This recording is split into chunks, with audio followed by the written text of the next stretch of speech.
Good evening, ladies and gentlemen. Welcome everyone to today's event. And my name is Kelly, your MC for tonight. And we will begin our program in. So before we start, just a few quick reminder for all the participants.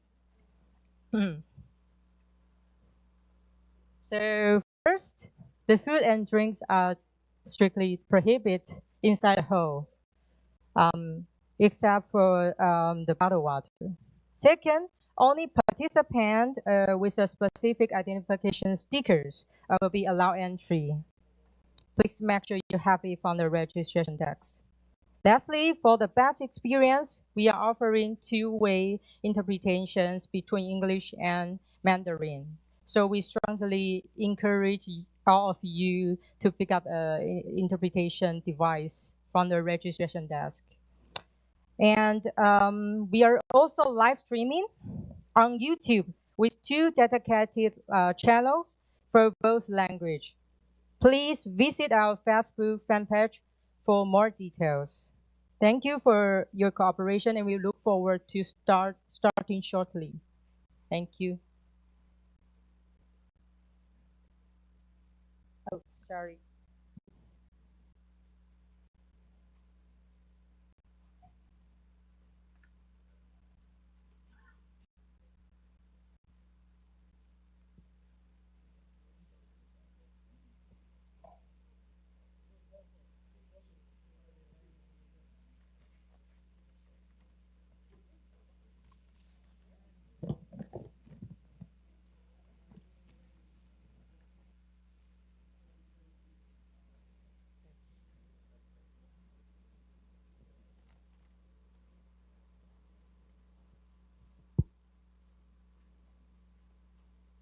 I think most of our participants present here.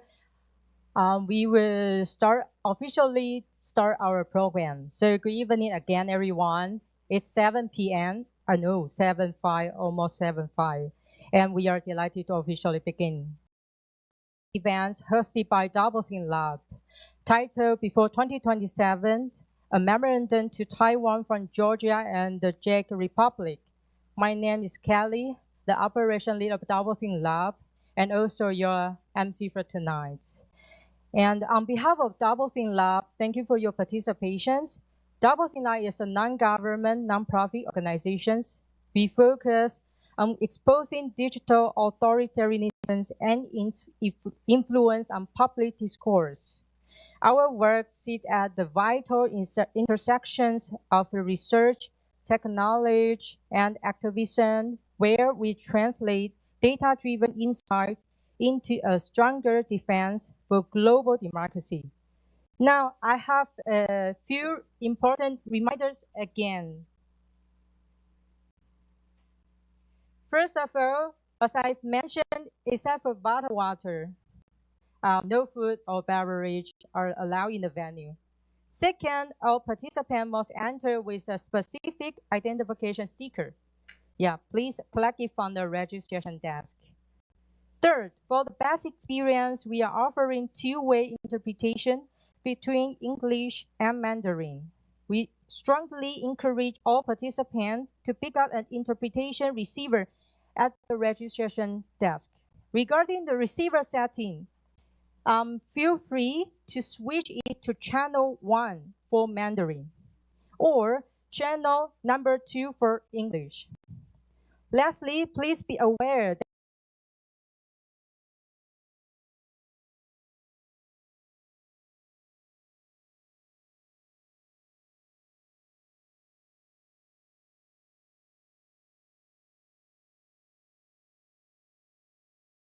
your friends, family, or colleagues are unable to attend, please share the live stream link with them and join us online.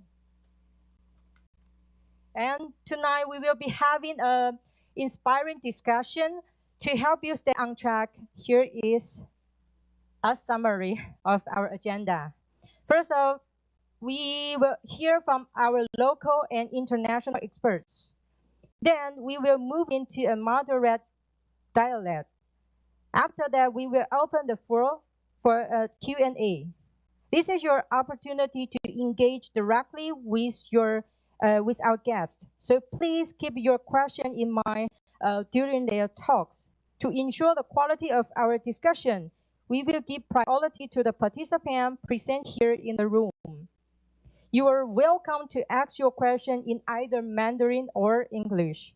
Besides, considering that some participants may be shy and hesitate to speak, we are providing a QR code there and to collect questions or feedback.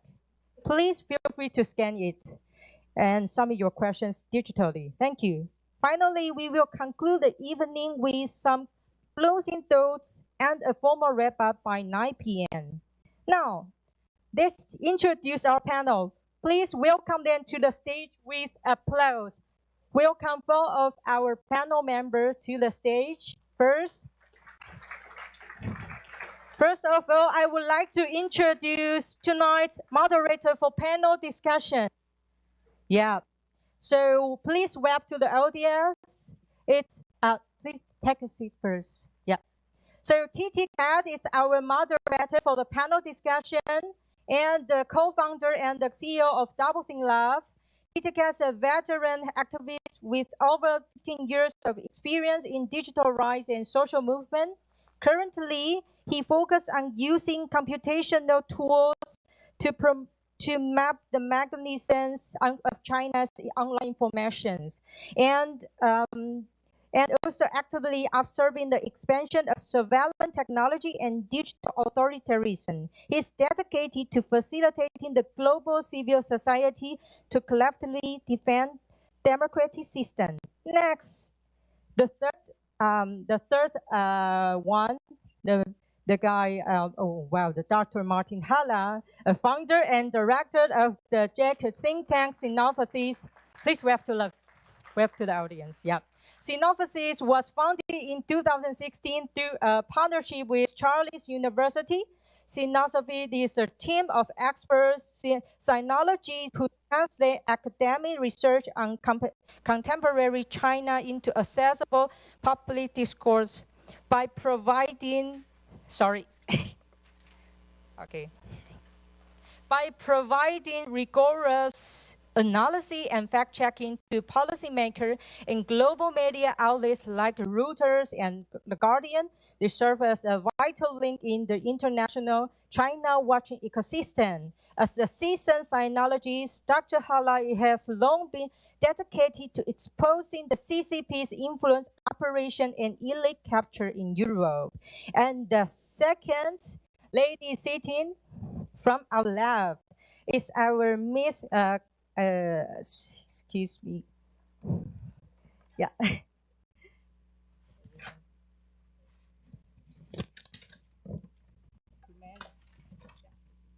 Okay. So Miss Tinatin Khidasheli, the former Ministry of Defense of Georgia and current chairperson of the think tank Civic Idea. Yeah, please wave to the audience again. Yeah.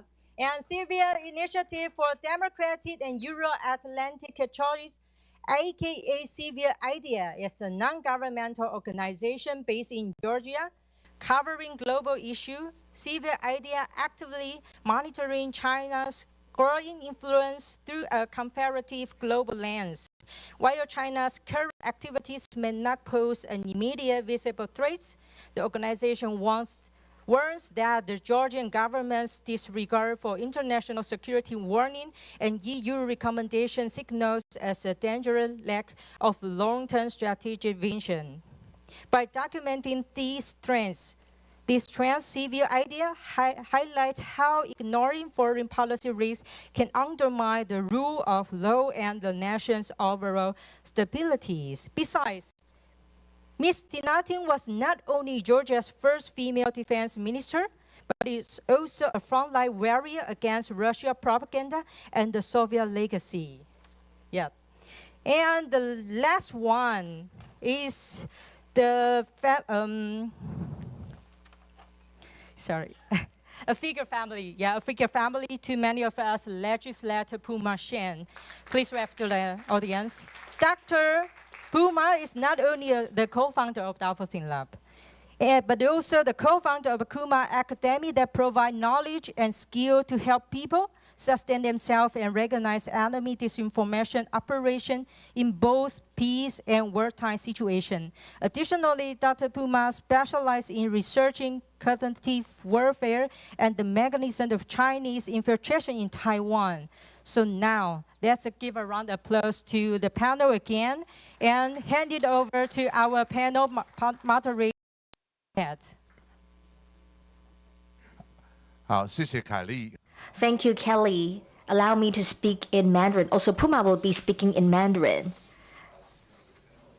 So our panelists will be speaking in English. We have more audience coming from Taiwan. So that's why we made this arrangement. And first of all, I would like to express my sincere appreciation to our good friends for attending today's panel discussion, especially Martin and his colleague just arrived in Taiwan this morning. I hope that you have taken a very nice nap. And Tinatin is a fellow in Taiwan. She's been in Taiwan for months, and this is her final week in Taiwan. And we hope that by taking this opportunity, Tina will get to meet more people here in Taiwan. Our two speakers are actually very good friends for Doublethink Lab for China and the world. They have been our long-term partner, and also Puma has been a long-term friend of ours. So without further ado, he's very close to us. So when it comes to the China Index or our annual China Influence annual conference, well, Martin is on the advisory board for the whole community program, and also Tinatin for the China Index program. She has shed a lot of light on not just Georgia, but also the situation in Central Europe. So regarding the evaluation for China's overall influence, without these two panelists and without their partners, it would not be possible. So these are our important partners. Today, we're so happy about this opportunity. Of course, I want to thank all of the participants. Well, this is Monday evening, and we have the online streaming. So instead of watching the live streaming at home, but you're here on site, it means that here in Taiwan, I think people are having this kind of anxiety. At least for me, I'm anxious. When it comes to year 2027, people feel anxious. But we do have a strong lineup of speakers today. But indeed, so in our social media or in our work, we need to think about if this is a potential time for risks, then what should be done and what hasn't been done. So on this occasion, we would like to hear our good friends, hear from their experience and their insight, hoping that we can have some thinking. So feel free to raise your hand to raise your questions. This is such a wonderful opportunity for our discussion. Probably your questions would be the same as other participants. So we hope that through today's event, we want to foster better discussion.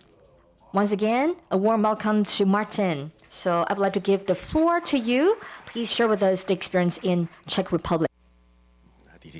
大家好. Hello.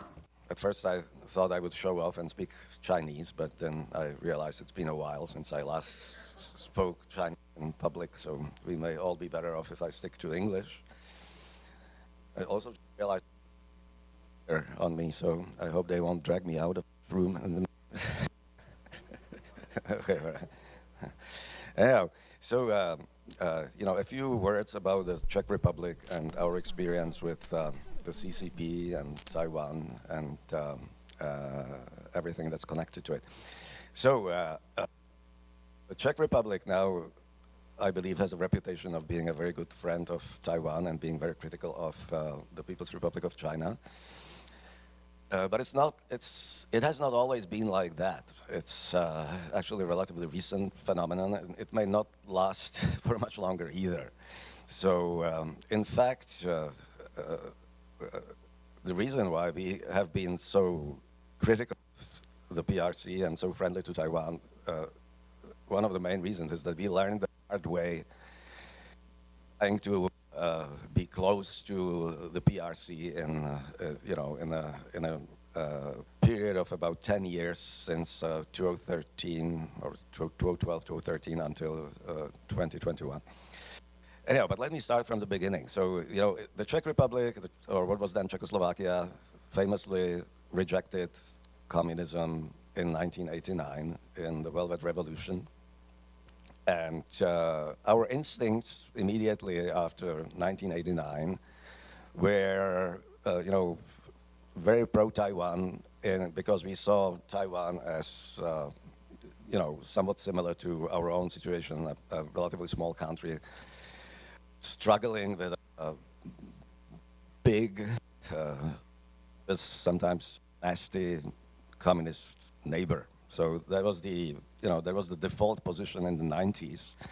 But then things started changing slowly after the financial crisis in 2008, and especially after the Eurozone crisis in 2009, when the whole, Western orientation, the whole political system of the West began to be questioned by certain people, by some quarters.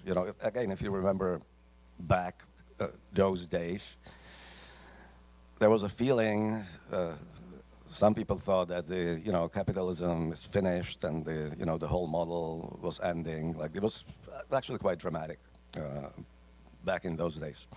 So the mood in not only the Czech Republic but also most of Eastern Europe began to change, and exactly at that time, around 2010, the People's Republic of China became much more active in Eastern Europe, which then resulted in the creation in 2012 of 16 plus 1, if you still remember what that was. But at one point it was actually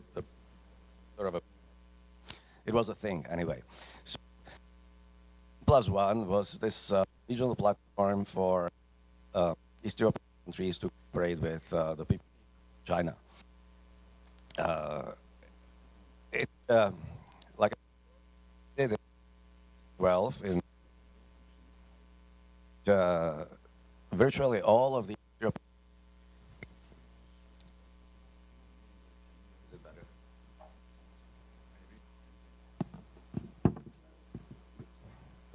Yeah.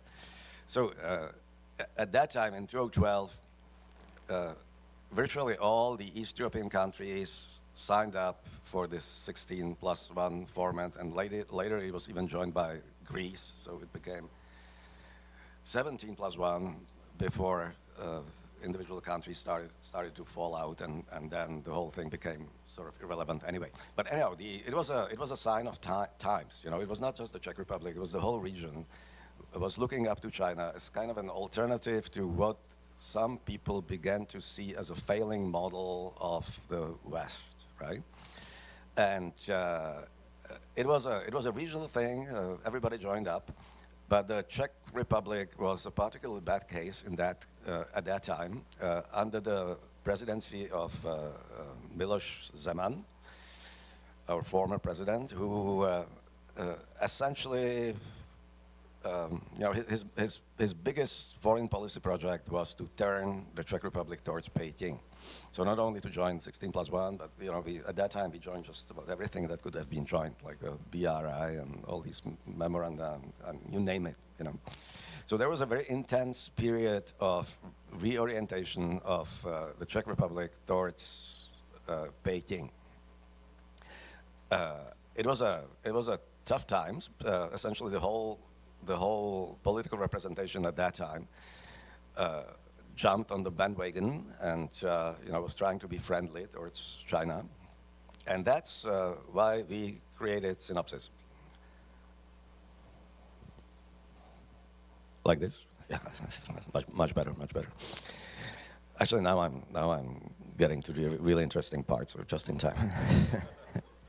so in I had been living in Asia for about 15 years, and then I came back to Prague in 2015. I really didn't like what I saw, and I'm a sinologist by training. I had been also teaching Chinese studies at the Charles University for a very long time. So we started talking with our colleagues at Charles University that we should do something about the situation, because the public discourse was flooded with these bizarre narratives of how the People's Republic of China is going to save the Czech economy and how billions of dollars in investment will be coming in. None of that, of course, was true, and the whole discourse was badly uninformed and naive. So, as sinologists, trained sinologists at Charles University, we thought that we were kind of duty-bound to bring some more factual, more accurate analysis of the situation into the public debate. And so that's exactly what we do. What we did in 2016, we established Sinopsis, and we started. Sinopsis is a think tank. We do the think tank thing. We do research. I may talk about that a little bit later, but the first immediate concern was to change the public discourse in the Czech Republic. So we needed, for the public discourse to change, to be more realistic about China, more critical of China, and more fact-based, right? So from the very beginning, we put a lot of emphasis on very close cooperation with mainstream media. The theory of change was that by working with the media, we would impact the public discourse, and then the policy eventually would follow, which, of course, is very theoretical, but in fact, it actually did work out that way. So, sometimes theories actually do work out. So we worked very closely with the media. Originally, we thought that we would just be working with the journalists and provide them with information, with analysis, help them with translations from Chinese, things like that. But then it turned out that we actually had to do everything ourselves. So we were writing like crazy. I almost wrote my head off in those years. In the first 7 or 8 years, we published over 1,500 pieces in the media. So, we were basically in the media every day, and we also attended, talk shows, debates in television, radio, conferences, all that, right? So the goal was to change the public discourse, but for that you need credibility, right? Like, why is it that, because we were contradicting just about everybody in those days. Like I said, almost all of the political establishment was pro-Peking, and even the civil society was largely absent in those discussions in those days. We were the only ones who were sort of talking back. And the natural question is like, why should we listen to you, right? Like you're saying something totally different from everybody else. So the fact that we were all sinologists from the university helped quite a bit, because we've spent our lives, most of us have spent our lives, decades really, analyzing China and publishing about China. So we had a public record of talking about these things. But perhaps more importantly, you have to, when you want to change the public discourse, when you want to impact the public discourse, you really have to be systematic about it. It's not like even a brilliant piece here and there. I believe we did have some brilliant pieces. Doesn't per se help much, right? It has to be a systematic effort, because the topic of contemporary China is a really complex issue. It's very complicated, especially when you talk about it in Central Europe, where few people, have much of an idea of China. So you need to talk about it constantly, all the time, from all different aspects. So that's why we were publishing in such big volumes in those days. So it's not just, like an article or a piece, an analysis here and there. You really have to do that essentially every day. Talk about it, explain it from all different angles, be very patient about it. you get a lot of flag back. You know, we were under attack quite often. People are trying to sue us, intimidate us. That's all sorts of things. So you need to go into that sort of fight with the understanding that this is going to last for a while, and there might be a, there might be a little bit of blood in the process. But ultimately, we were actually helped by the CCP itself because they made these huge blunders in the Czech Republic, particularly in connection with this Chinese company called CEFC that you may have heard of.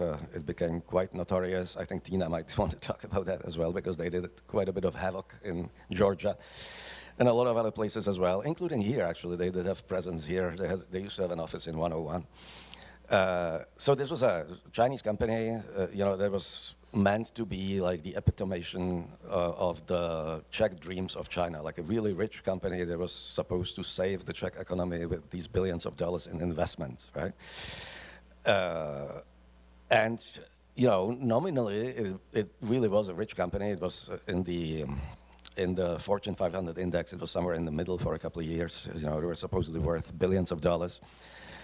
Except the whole thing was a fraud, right? Like one of these typical Chinese frauds. This was a company that was borrowing money in China from the policy banks in China, especially the China Development Bank, taking the money abroad, and then on the basis of that capital, they were borrowing money locally, paying off old debts with new money until it finally caught up with them, and the whole thing collapsed in 2018 with in a rather dramatic manner. Again, I don't know how familiar you're with that case. In 2018, it made the headlines everywhere. It was on the front pages of the Wall Street Journal and the New York Times. I did a story for the NPR. So it was everywhere, but people forget quickly. Anyhow, this is, this is a company that basically was a massive financial fraud, and on top of that, they were bribing politicians around the world, especially in Africa, but also in the United Nations, until one of their guys, Patrick Haw, got arrested in New York in 2017, and then the very chairman of the company in 2018 was disappeared in China in March 2018. Now, at that time, the chairman of the company who was disappeared in China, his name was Ye Tianming, was actually the official advisor to the Czech president. So it created quite a bit of shock in the Czech Republic. This is the kind of a thing that people notice, right? Like when the advisor to the president disappears, and nobody knows where he is. And we had been actually warning by that time for about 3 years that the company looks like a huge fraud. So it really helped to establish our reputation as being able to analyze this situation properly, right? So in other words, what I'm trying to say is that you really have to do this in a systematic way.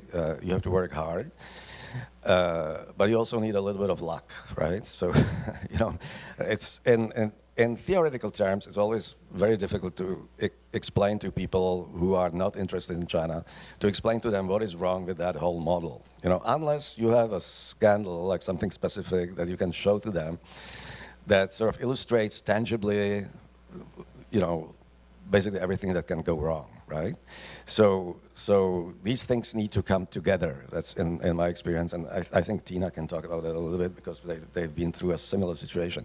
Now, the point I would like to make here is that I think these scandals always happen. Like there's always these incident scandals with Chinese companies, especially the SOEs, because they all behave in a similar way.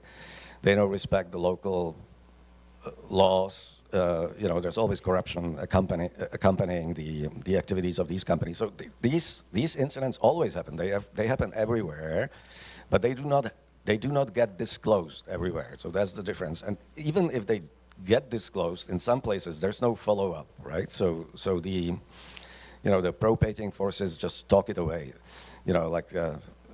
There's been cases, there's been massive scandals, even bigger scandals than we had in the Czech Republic in some places like North Macedonia, or closer to here in Malaysia, if you remember in 2018 when there was a change of government and they discovered some of the documents about the corruption of the Najib government and the dividing of spoils under the BRI banner. But then nobody really followed up, the way we did in the Czech Republic. So that's I think the lesson learned, or the memo, to follow the topic of today's discussion, to memo to Taiwan and other places as well. So there's, whenever the CCP, the PRC, the Chinese companies are involved, eventually there would be a scandal. So you need to, it needs to be, it needs to be disclosed, and it also needs to be followed up. So you can explain to people why it is important, why this thing is a systematic failure and not just a failure of an individual, as is the way the CCP often tends to portray these things. It's just a faulty individual, faulty, corrupt individual, but the system is basically okay. The system is not okay, and these incidents are actually symptoms of the problem. But there needs to be somebody on the ground who can explain that. So I guess I've used up my 20 minutes, so I'll leave everything else for. Oh, do I have 3 minutes left? Okay. All right. Okay, so 3 more minutes. So that's, like I said, this particular scandal with the CEFC was a national shock, so to speak, in the Czech Republic.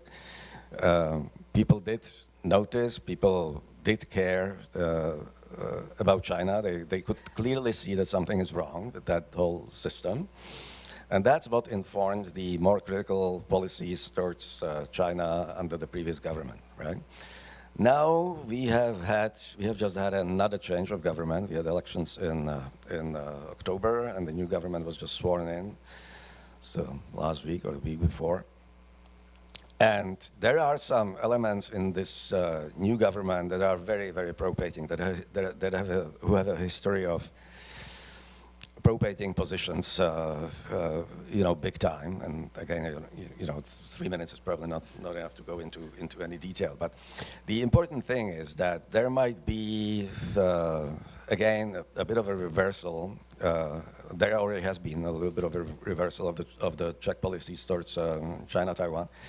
But because we have had such a traumatic experience with the PRC, and because China for a couple of years was in the middle of the public discussion and the public concern, we have been sort of inoculated against too dramatic a change back, right? So some people will try to change the Czech foreign policy again to be friendly towards Beijing, but it cannot go all the way back where it used to be, exactly because of this experience, that I myself consider to be a way of inoculation against such attempts.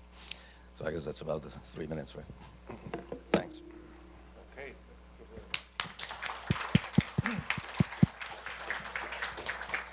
Well, thank you so much. And let's move on to our second panelist. Then we come back to have the group discussion.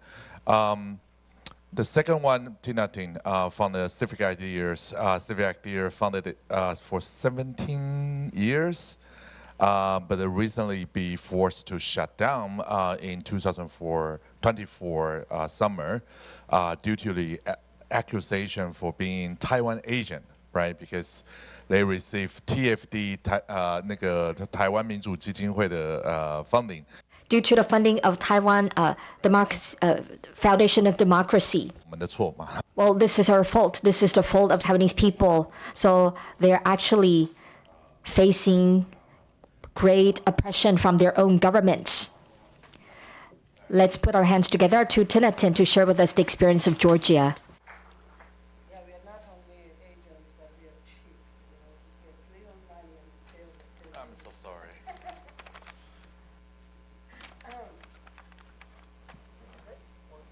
No, you need to open. Okay. Well, thank you very much for having me and having this discussion. As it was already said, I come from Georgia, and you can just change Czech Republic with Georgia in most of the introductory part of what Martin was saying regarding breaking up from the Soviets and fighting for independence, finding its own path.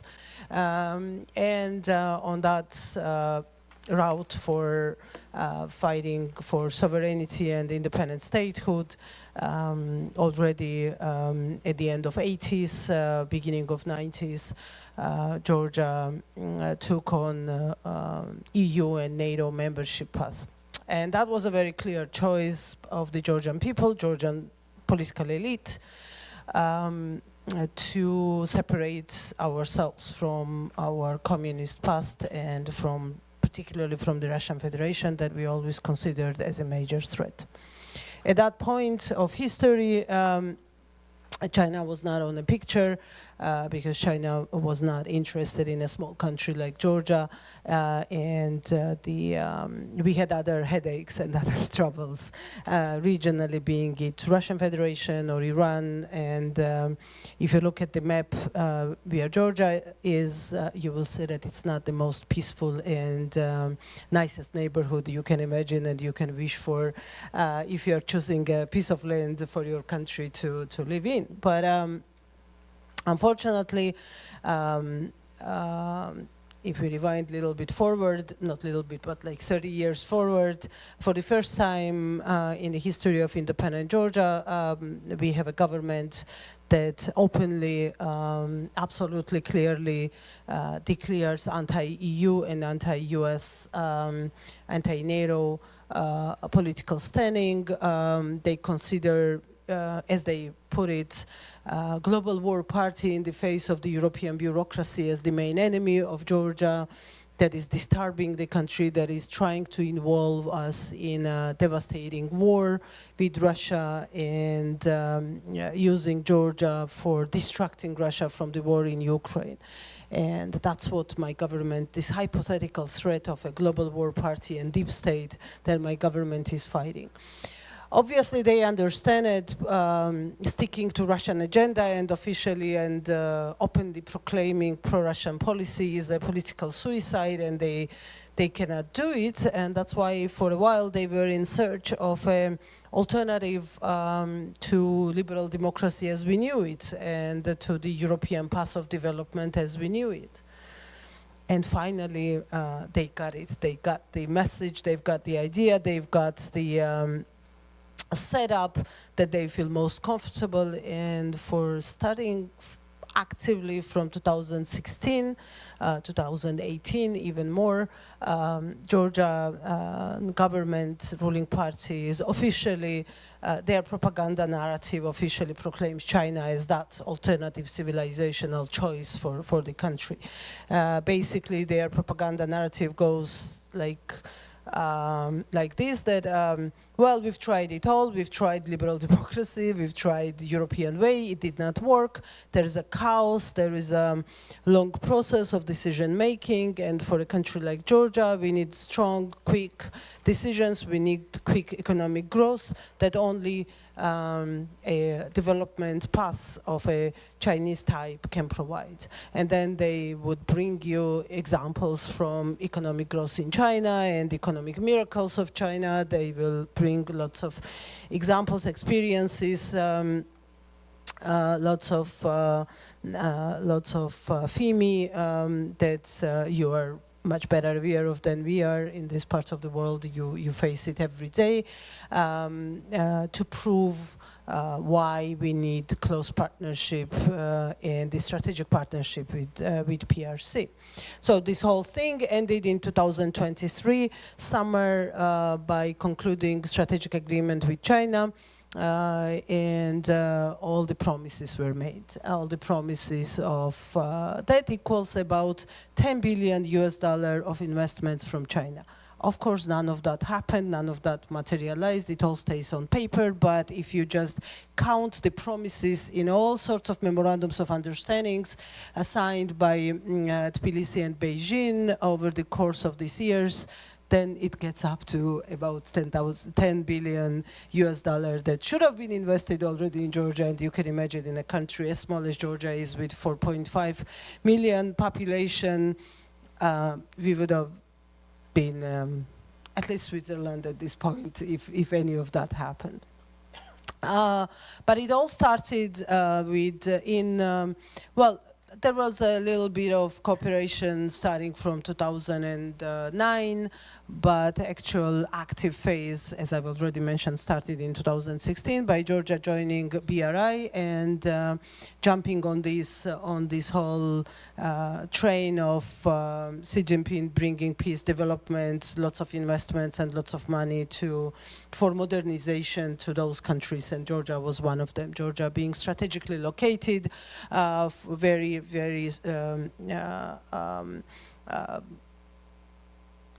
optimistically, strategically located for diversifying energy supplies and generally supply chains from Central Asian resources to Europe, from China to Europe, and backwards as well, was seen as one of those countries where China needed to pay more attention and do more projects. CFC was one of the first companies who arrived in Georgia, was obviously welcomed with a big Georgian type of welcome. I don't know how much you know about my country, but we are a very generously welcoming nation with never stopping dinners and parties and nice wine drinking and nice food, and all of that was there for welcoming CFC. There actually, I believe, even now, I believe that there was a genuine belief in Tbilisi that whatever promises CFC was making were going to happen. Exactly because of the reasons that Martin has described. If you looked statistically, if you looked at different papers, different reports, the company was very highly ranking in Fortune 500. The CEO was recognized as their CEO was recognized as one of the youngest, most growing, and most successful CEO of that time. He personally visited Georgia a couple of times. That was considered as a big blessing by my government at that time. So to cut this long story short, in 2015, after the most pro-Chinese prime minister resigned, he moved to CFC, and he joined CFC exactly the time that Martin was describing, where the world media's front pages were dominated by all these scandals related to CFC, the CEO himself, the chairman of the board himself. As it was mentioned, 2017, 2018, our former prime minister started to work for them in February 2018. When it was basically sinking ship going down, and still there was a belief that there was some positive coming out of it. So that's when it became official that he was officially already working for CFC. So obviously none of that happened. CFC disappeared everywhere. It was officially announced as bankrupt by Bangkok court by Hong Kong court, sorry, in 2020. But the funny story, it still exists in Georgia on paper. On paper, officially speaking, by the court judgments, by all the legal procedures, CFC is very much valid, existing, acting, working institution for the Georgia purposes. Why? Because after it disappeared from the surface of the earth and after it got bankrupt, Georgian very extremely corrupt political leadership saw an opportunity in it, and basically it was COVID time, and they went to the court and they said that because of the COVID and the impossibility of travel, the board members and executives from the CFC could not come to Georgia, and they demanded from the court special regulation on allowing a management company to take all the decisions regarding the profits, incomes, selling, buying, and obviously Georgian courts that are notoriously corrupt and politically biased approved all the requests, regardless of the fact that we've submitted amicus curiae, a friend of the court's letter with all the paperwork proving that CFC actually was bankrupt and all the deals should have been announced as void. So just to finish with this story, up until now, our a shadow oligarch, a shadow ruler, and the Russian oligarch who basically runs the country unofficially, is behind the entire setup called CFC operation in Georgia, and is getting all the benefits from those contracts and those deals and property transfers that were happening in 2016, 17, 18 towards CFC. So all of that, again, on paper is exactly the same as before. The only difference is that CFC actually does not exist, and now there is this management company who is registered offshores, but according to the Panama Papers, it all belongs to our shadow oligarch and run by him. Just to tell you how cynical and tragic at the same time the story related to Georgia in Georgia-Chinese relationship is, another example will be the same prime minister who stepped down in 2015 and joined a CFC, had a return to the government later, and came back as a minister of defense. And obviously he continued his cooperation with the Chinese companies. That's the first time when the Chinese companies actually started to cooperate with our defense industry. That never seen before, never even imagined before, because as I've already said, Georgia, NATO aspiring country, was always very strict on being loyal, trusted, very honest partner of NATO, following the very letter of the law and very letter of the regulation in order to get actual membership. But when he became the Minister of Defense, obviously he went full scale with the Chinese companies, and there was this day when we've learned about it because there was a press conference scheduled between the Minister of Defense and the CEO of one of the Chinese companies in Tbilisi, and actually when they took the podium, it was a live transmission. When they took the podium and declared the long-term cooperation deal between the Chinese and Georgian military industry, exactly the same second when the press conference started, I mean literally exactly the same second, CNN broke the news about the board of that company being raided by the special forces in multiple countries in Europe.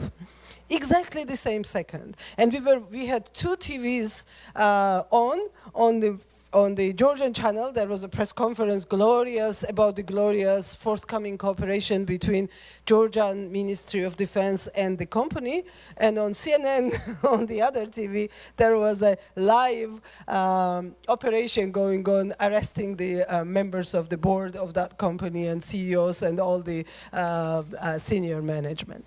This is how crazy and how cynical it gets between Georgia and China all the time. Everywhere you go and you touch any field of cooperation between the two, you see blacklisted, sanctioned Chinese companies operating all across the board. Now, Sarah, Tara, I mean, please tell me how much, if I still have time. Where we are right now is that, as I've said, in 2023, we've concluded a strategic agreement with PRC, which brought us to signing all the major documents issued during the Xi Jinping's times, being it GSI or the Global Civilizations Initiative, all four of them. We have memorandums of understanding on strategic cooperation between every single government agency in Georgia and their Chinese counterparts. Georgia scores #1, of course, per capita, understanding that we are a small country, but per capita #1 as a recipient of Chinese scholarships for the Georgian students. So if this trend continues as it is right now, in 10 years term, we will have more China-educated people in Georgia than Western-educated. It's also not only because of the high number of the scholarships, but also because unfortunately, most of the people who go to study in the West do not come back. while those who go to study in China usually come back. So that also brings this difference in ratio of China educated versus Western educated. We have every single major state procurement contract going to Chinese companies. There is no single contract that is more than 100 million Georgian lari, which is about 30 million euros, that is owned by anyone but the Chinese company. And as I've already mentioned, we at my organization, we monitor all those Chinese companies operating in Georgia, and there is no single one of them that is not either blacklisted or sanctioned by either US Commerce Department, European Union, individual member countries of the European Union, the UK, Canada, Asia Development Bank, World Bank, EBRD, you name it, Africa Development Bank, like all of them. All of them will have those stains in their record from either majority of those institutions or at least 2 or 3 of those institutions. And in parallel to this, we have almost no trade, sorry, we do have trade with China, of course. We have almost no investments from China. Chinese are not spending any money, any meaningful money of their own in Georgia. So if you are in Georgia, and if you get a chance to visit Georgia, and you drive on the main road, you will feel that you are in some Chinese province, because all the signings on the road are in Chinese language. Why? Because all the roads, all the tunnels, all the bridges, all the infrastructure is built by Chinese companies. So there is this fake image created that is fed by the state propaganda that we have this successful cooperation with the Chinese, China bringing prosperity and development in Georgia. It's all fake. It's all lies. There is no single investment on that road, on any of those projects you see along the way when you drive around the country from China. This is all Western money. This is the money that Georgia gets from EBRD, World Bank, Asia Development Bank, different international financial institutions, or bilaterally. And then this money goes to Chinese companies because, as I've already said, my government keeps awarding all big contracts only to the Chinese firms. But propaganda makes sure that the visibility of Chinese companies is understood as China single-handedly being in charge of Georgia's development by investing into so vitally important infrastructure for the country. And to finish the story, we have right now an ongoing big dilemma in a country which is related to the largest deep sea port to be built on the eastern portion of the Black Sea, being sort of the end gate for the middle corridor before the goods enter through Black Sea Europe. So basically, the goods coming from China or the resources coming from Central Asia to Europe, crossing Georgia, end up in deep sea port that is to be built on our part of the Black Sea, and then from there to Constanța, Romania, and then through Danube to the rest of Europe. The bid was announced, I was still in the government in 2016, won by the Georgian American consortia, who was developing the project for 2 years, spent lots of money for its development, and then our oligarch, as I've already mentioned, made sure to kick them out kick the consortia from Georgia, canceling the contract.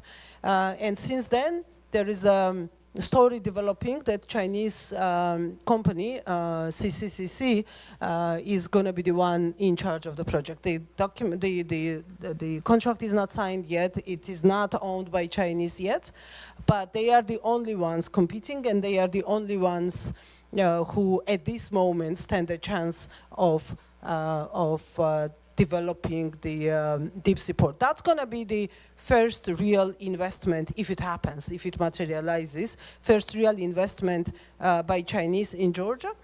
And also that will be the end of our real strategic geography that we see as one of those competitive advantages Georgia has today, and why Georgia is important by being a transit corridor, safe, reliable, Western-friendly, democratic transit corridor, for the diversification of European energy sector and providing all the supply chains for the European Union. If port goes to Chinese, unfortunately, that middle corridor's perspective, at least on Georgian side of it, will be closed and will become the same dangerous as the northern road is at this moment.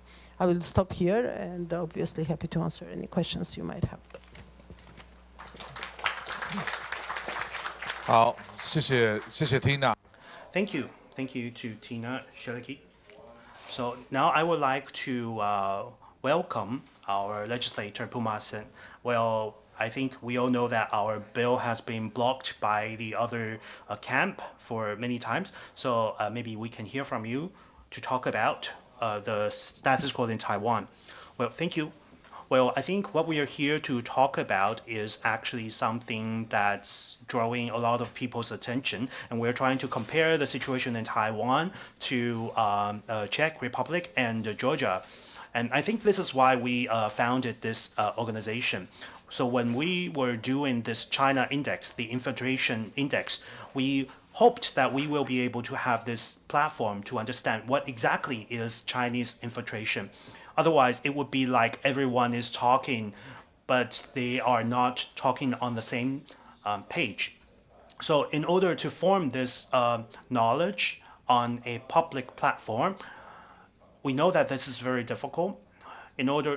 So if you can grasp that knowledge, you will be able to grasp that right. So if we cannot form this knowledge, it will be a huge difference. So back in a few years ago, we started to run this China index. So every time we held meetings, we learned a lot from our partners. Every time we hear from them, the perspectives actually provided us with new lights. So let me give you a simple example, infiltration example in Taiwan. So actually, you will see this perspective being interpreted by other countries in a very different manner. For example, Chinese companies as an agent, they were actually conducting a lot of different projects, and they were using a lot of Chinese languages on their infrastructures in other countries. For example, in Georgia, you will be able to see Chinese image. This actually is a part of infiltration. But what about Taiwan? It's totally different. Because in Taiwan, we have a lot of roads that are named after cities in China.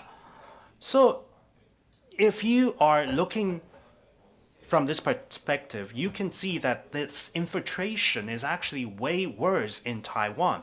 So we need to really get into the real picture.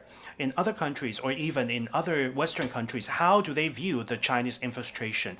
They may be very different from Taiwan. Now, another thing I would like to touch upon is when China is conducting their maneuver, what's the difference in other countries than in Taiwan? So you will see them trying to infiltrate into other countries. They have different organizations, but of course, they will have different maneuvers and different campaigns in different countries. For example, let's say China is trying to help with infrastructure in other countries. This infrastructure may not be awarded to China only. It could actually be a subcontractor. So China, as long as they are the agent, there will definitely be consequence or some influence. We know that there are a lot of phone games or mobile games from China. You can also see other games from Japan and other countries.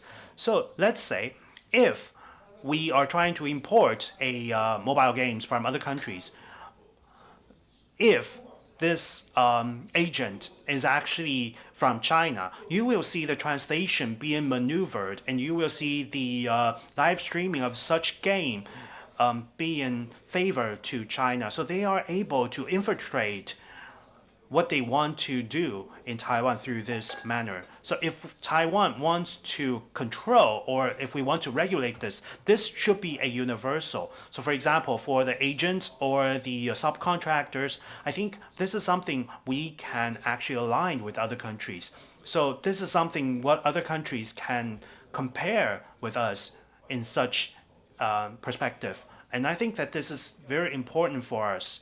We need to be able to relate two irrelevant things together so that people can compare, different countries can compare. It's not like we are visiting the US to talk about the tariffs or the defense budgets. I'm not sure if you can get my joke, because we know the one that I'm talking about is actually on the plane to the US right now. So what I would like to say right here is actually in line with what Tinatin just said. I think we can really understand this. So they actually have this party in Georgia. So this party is called the Georgian Dream Party, or the GD. So because they are actually under the influence of Russia, they are able to control their administrative side or the legislations. You can see a lot of oppression coming from this. They have a lot of legal tools. One of them is what we have been talking about, the foreign agent law. In Taiwan, when we talk about a foreign agent law, we are talking about the collaborators of China. For example, contractors working for China, the local collaborators, how they can help China with the local infiltration. This is what we are talking about. But the law was not passed in Taiwan. But back then, I already reminded people that if in Taiwan, we do not have the foreign agent law, China will do it before us, because they can call dibs. If you look at Russia and China, even before we talk about this matter, China already talk about agent. They would say Taiwan is the agent of the United States. They say DPP is the agent of Taiwan. Similarly, they frame you as the agent of the Western influence of the US or the EU. You are the agent of a certain diplomatic camp. So you as an agent need to do this and that. And if you still remember, even during the anti-China movement, China already, in its law, explained what is foreign influence agent. So for example, in Hong Kong, there are some independent movements, and in these independent movements, there are a lot of CIA agents. So it's the same. They call me a CIA agent. They use the same method. So by using the legal tool, authoritarian countries or authoritarian regime will be one step ahead of us. If you're not as fast as them, they will call the dibs. They would have the ownership of the term. So now we're talking about the collaborators or the local collaborators of PRC, and people would say, well, you're just like accusing each other. So at that time, it means that you can neutralize or you can diminish the seriousness of this whole matter. So when we're talking about the same level for comparison, how can we make sure that different cases can be compared on the same level? We need to use the legal tools. We need to use it effectively, because when the PRC, when authoritarian countries use the legal tools, they have studied how to use. You know that they can use the public debate and also mind games and legal games. So public war game, you know that very well. Mind games, that is for politicians and service people. So mind games, well, I need to know what it means. You don't need to know, because that would mind games meaning that they're exerting pressure on politicians and service people. But legal war or legal game is related to each one of you. They need to understand the legal system of the targeted countries. What tools can be manipulated? Where are the loopholes? They do a lot of research, and we're not as hardworking as they are. When we are familiar with the peacetime and the mechanism, we do not think that we need to study a particular law to find the loopholes. We do not have such strong incentive to do so, but the other side have the incentives. So that is the difference between us. So the foreign agent law is something China is already using against us. So that's why you're claiming you are the agent of so-and-so. Another very important is the use of referendums. If you know about the development of Georgia over the past few years, you need to know that they almost have a referendum of joining Russia. So part of the country might belong to another country. The most prominent example is Crimea. Well, in Crimea, they have a lot of conditions, and people may say, where is the Crimea in Taiwan? Will we be going on that path? Actually, we are so close. Actually, Georgia is so close about having that referendum, but the ruling party is extremely pro-Russia, so for Russia. Actually, that was already the beginning of the war between Russia and Ukraine. So is it necessary for Russia to start another war? They may not have the resources, so they just put it on hold. But you can think about that from democratic awareness or based on the regulation of the UN Charter. In this region, you have a referendum, and you say that this region can belong to a different country, or the sovereignty may go to another country. Once you have this referendum, it is extremely dangerous to the country. Let's say, if you look at Taiwan, is it possible for any county or city in Taiwan, let's say that, oh, let's have an independent referendum? This will be beyond our imagination. So it is something beyond us. Also, in the morning, maybe they can have a referendum on independence. If you look at the Crimea, there are some important people blocking the important entrance. So once they have the referendum on independence, the next will be the referendum on return to Russia. It will be done in one day. So in Taiwan, is it possible that maybe they can have a regional referendum on independence, and next there might be a referendum on return to China? What if it really happens? Can we acknowledge its validity? If that city or county or a military base decides to go back or return to China, if that is taken away by China, do we need to fight a war? No. So the legal war for everyone is critically important. And that condition, I think, is when Georgia and China, because we're infiltrated by different countries by different degree. We're facing more Chinese infiltration, not so much by Georgia. But I think legally, and also we need to face this important issue. But if you're going to have the legal war, let's say if you're going to have a referendum or a referendum on a return, you need to have sufficient condition. Why could Crimea do that? It's because they have huge numbers of Russian-speaking people, and those people could claim that they are ethnically Russian. It's the same with Georgia. Actually, when they face huge influx of refugees between the war, they do have a lot of Russian refugees fleeing to Georgia. So if you do have more Russian speakers, that would be the condition for having such kind of referendum. What about in Taiwan? Do we have this condition?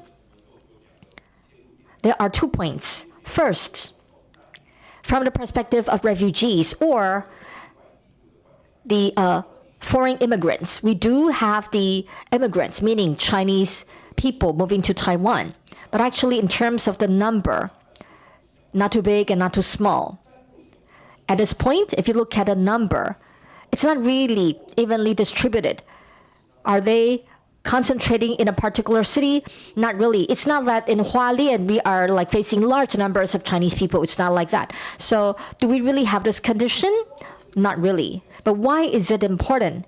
It's because whether it's a referendum on independence or to return to a different country, to start this referendum, it cannot be started in just that particular place. It must be colluded between that country and Taiwan. For that to happen, there must be an excuse. You need to have a reasonable excuse. You can say that in this place, 80% of the people come from the other country and they're oppressed. We need to rescue them. So to rescue them, rescuing them would become the precondition. Under this precondition, maybe there will not be a direct war, but local residents need to acknowledge that I need to be rescued. I want to be rescued. So through referendum, I want to return to a different country. They use return. Well, that's from the perspective of China. So if you look at China, if they want to create this condition in Taiwan, first, they need to create a condition. That is, they need to build up. For a specific group of people, these are the oppressed in Taiwan. The oppression meaning that they are deprived of freedom and they even not able to speak their own language. There will be a very important mechanism for rationalization. So in Crimea, it has happened for many years. So that's why we see what happened in Crimea and in 2022, the Russian invasion of Ukraine. Probably 2 years ago in Beijing, they want to talk about the so-called green communist. It's coined by Beijing. Why they have this term so-called green communist? It's very easy. They want to make Taiwan, to make it look at an authoritarian regime. And only under narrative of authoritarian regime can you say that this group of people under this condition, they are oppressed, so they need to be rescued. This is very important. So in reality, in our population, do we really have this kind of people being oppressed? But they are. PRC is making a lot of preparation over the last 2 years. If you study cognitive warfare, you know that PRC is doing a lot of work in that aspect. Another aspect differentiates Taiwan from other countries is that when people work with China, meaning when the local collaborator work with China, do they need to be immigrants? No. One key difference in Taiwan is that we already have Chinese immigrants moving to Taiwan. It's easy for us to, well, we talk about the Chinese spouses, or some people, they migrate to Taiwan. But the question is, do we really receive large number of Chinese people? Actually, in 1949, during the relocation, about 75% of the people, back then we have about 6 million people in Taiwan and 2 million people came from China to Taiwan. So that was a huge number of influx of refugees. So actually that already happened a long, long time ago. But this group of people, in terms of their ideology, at the very beginning, they were anti-PRC. They were anti-China. But throughout the process, gradually, they changed their minds. They think that the Communist Party is not so evil. True evil is people like me, like people who are pro-independence, who get money from the US to overturn Taiwan. So they would quote me, and they would put it on a video to make it viral. So at this point, we do see that we have seen the shifts in the ideology throughout the process. So for the current mechanism employed by the PRC, how do we ensure these people are thinking? That's important. These people are old, but they have their own legacy. Maybe for this aging population, maybe they are in the entertainment business, they're in the musical and the educational business. They're in Taiwan, they have their own legacy here. So for their offspring or their disciples or their companies, they will continue to pass down this kind of ideology.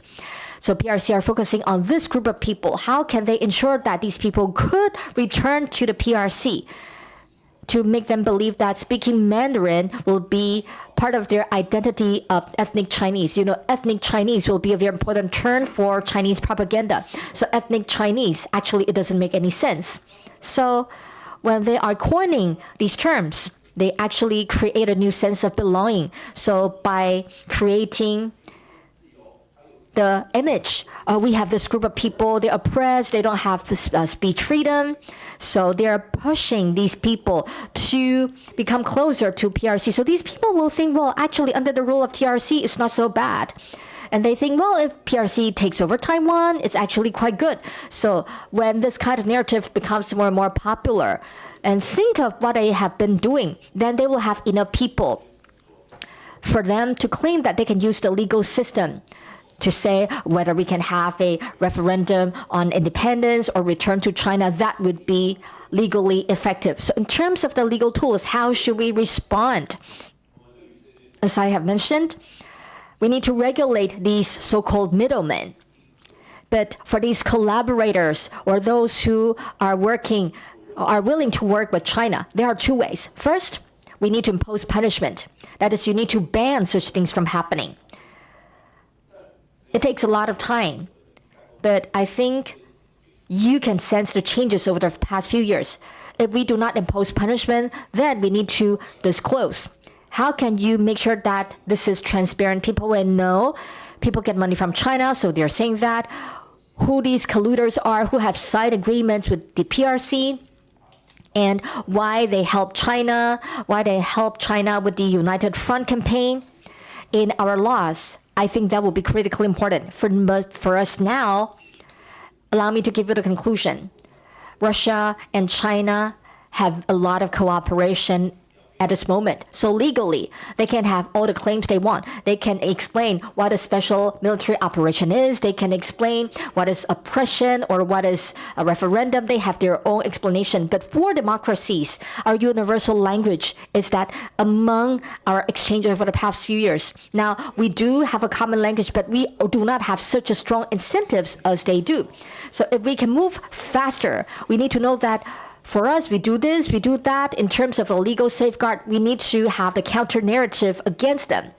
All of the democracies need to stand together. Then we'll be able to create a united front of democracy. Otherwise, the democracy will just become a slogan. Of course, we have like-minded democracies. We are friends, but technically, maybe they can just collapse overnight.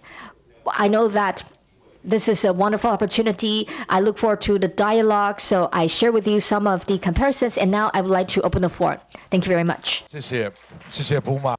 Thank you, Puma. Well, we are faced with a lot of challenges, of course. So Puma mentioned democracies should have our own united front lines. I think this is actually very challenging. I remember from the time when we have the Great Recall campaigns, we have a lot of friends from the Western countries coming to us and saying that why is it that the ruling party is actually launching such a campaign? But the context is very important. Even though we are all democracies, democratic countries, or even though we are actually standing against China, we don't have such a united front line. Before we proceed to Q&A, can we replace the backgrounds right here? So you will see a QR code right here. Okay, so this is the QR code that will give you access to Slido. I think we have some questions already. So if you have any questions that you would like to raise, please feel free to fill them in, and we will have a pause. Those questions that have a lot of responses will be raised first. So before we get to that, we have some questions from me that I would like to share here. I think we heard a lot of the perspectives from Georgia and Czech. Of course, these two countries are very different, but I think there are some similarities actually. For example, they have seen the promises coming from the PRC and narratives coming from the PRC against the Western world or the United States, or maybe some oppression against human rights. These are our similarities. These are the things that we face. So for Tinatin, let's say in Georgia, in the infiltration case in Georgia or in 2008, back then Georgia wanted to join NATO, and there was the background there. So now you have spent 3 or 4 months in Taiwan. So if you were to compare the situation in Georgia and Taiwan now, well, actually, a lot of the people are having some sentiment that there is some military ambitions coming from the PRC. Do you see any similarities or differences? Can you share with us? And if we have time, what do you think we should do more to address this issue? Thank you.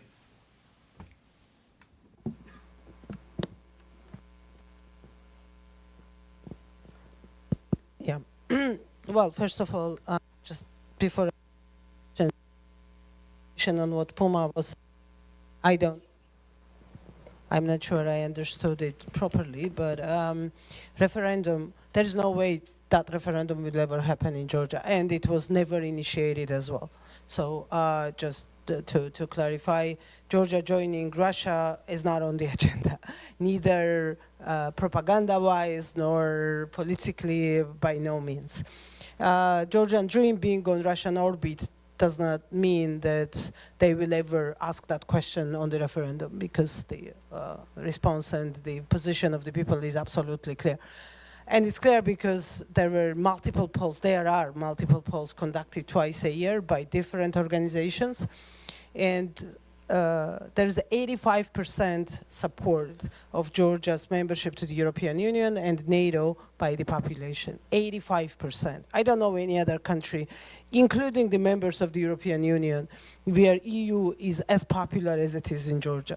Regardless of all the propaganda and regardless of all the troubles that the ruling party creates. So they know the drill, they know. This is why actually they move to Chinese agenda so intensively, because they know that Russia ticket is not going to sell in Georgia ever. That's one. And the second is about the Russian population. Different from Crimea, we don't have Russian-speaking population in Georgia. And that's a blessing in a way, because this Russian sentiment never was there. Georgian language was kind of a safeguard for us always from Russians massively moving into Georgia. Different from Ukrainians and some other nations in the former Soviet Union, we are not Slavs as well. So because we are not Slavic nation, that also created sort of the barrier between the two. So at the end of the day, we ended up with a country that was very rare. Actually, our neighbor Armenia is exactly the same. We are, for exactly the same reasons, they are not Slavs, they do not speak Russian. I mean, they have their own language like us, and it kind of safeguarded us from the massive migration of Russians to our country. So when the Soviet Union broke up, there were only families of Russian militaries who lived in Georgia, and together with the Russian militaries, they left. And we did not have that much of a Russian-speaking population left. So in Georgian case, it will be, when we speak about the minorities, it will be not the Russian speakers, but this is Armenians and Azerbaijanis, whom we have as minorities. So that's just to clarify a couple of issues. 2008, yes, and up until now, as I've said, NATO ambition is there, regardless of whatever the ruling party says, and we hope that we officially also we will be back on the NATO agenda. If there will be NATO, of course, that's another story that is happening with the world, but that does not depend on us. As for comparisons, well, I am not in a position to sit here in this chair and tell you what is the best strategy or best policy for Taiwan to take on. Definitely not. All I can do is being a representative of a country that went through military attack, the war, actual warfare several times, actually, starting from 90s in Georgia by big neighbor in the face of Russian Federation, by facing a huge, massive information warfare on a daily basis, massive cyber attacks on a daily basis, attempts of infiltration by soft power, hard power in security forces, universities, media from the Russian Federation. Obviously, there is lots of experience that can be shared, that can be learned from, that can be used by many countries. Regardless of threat coming from Russia or another big power, big neighbor to those countries, and obviously our experience might be very useful for Taiwan as well. Puma spoke a lot about the instrumentalization of the legislation and laws, and that's one of those things I think we have unfortunately, one of the best experiences out of many countries, because my government instrumentalized any possible law and scenario by law that you can imagine for fighting dissent, fighting freedom of speech, or basically abolishing freedom of speech, freedom of assembly, freedom of demonstration, freedom of expression, you name it. And using it in a way, in a smart way, because the framing of those laws was always from democracies. Like, for example, when my government was passing foreign agents law, the framing was that, oh, we've copy-pasted, literally translated US FARA. So if anybody has questions to ask why we are passing this law, go and ask Washington why they still have FARA. When they were putting all the oppressive legislation for the media, it was framed in as a slap legislation from the UK.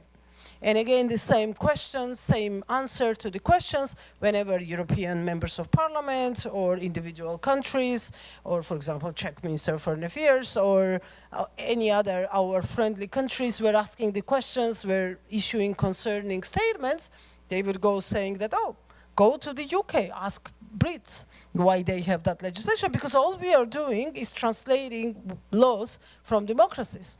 Well, first of all, you cannot just copy-paste laws from country to another, because the legislative systems are completely different. Georgia is not a common law country like UK or the US are.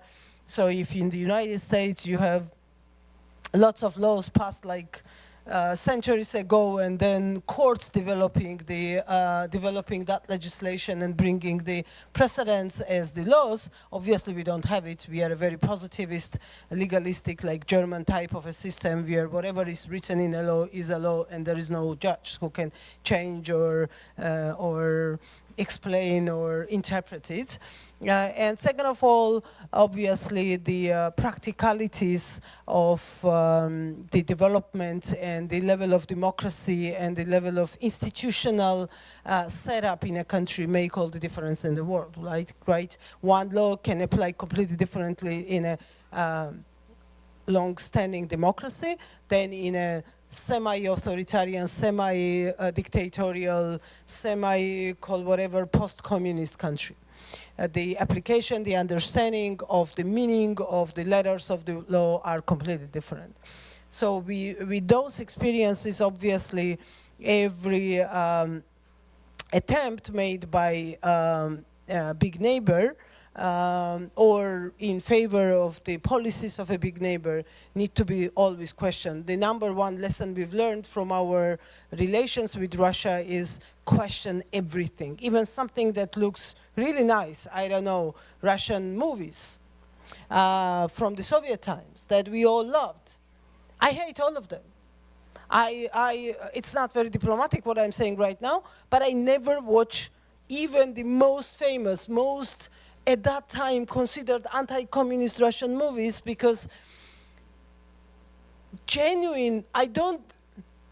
I believe that there was only one genuine Russian Democrat, and he was killed by Putin's regime under the bridge years back, and his name was Boris Nemtsov.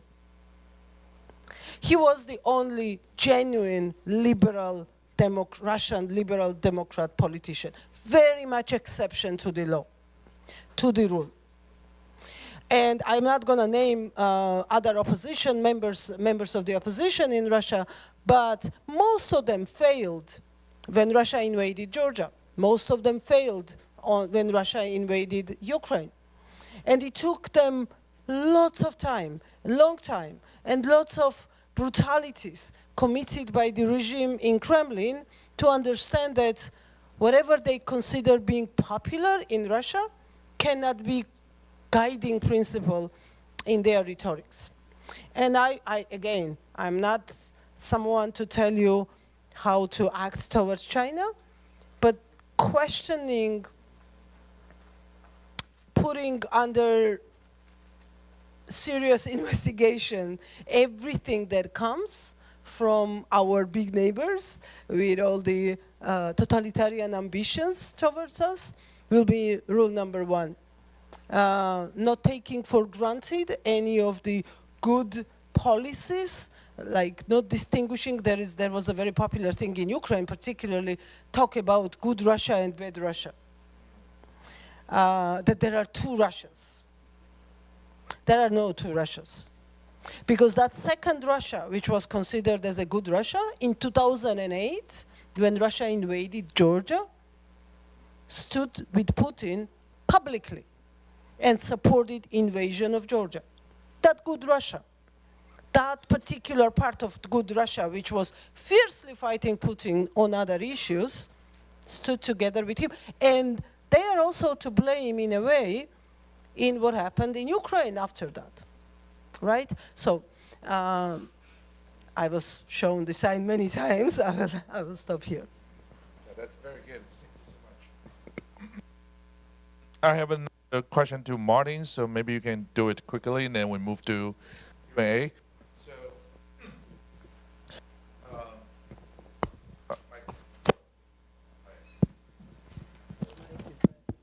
Okay, my question is also related to what Tina just mentioned, right? So our adversary, or they use the same language of the democratic, right? Just 他们用same language.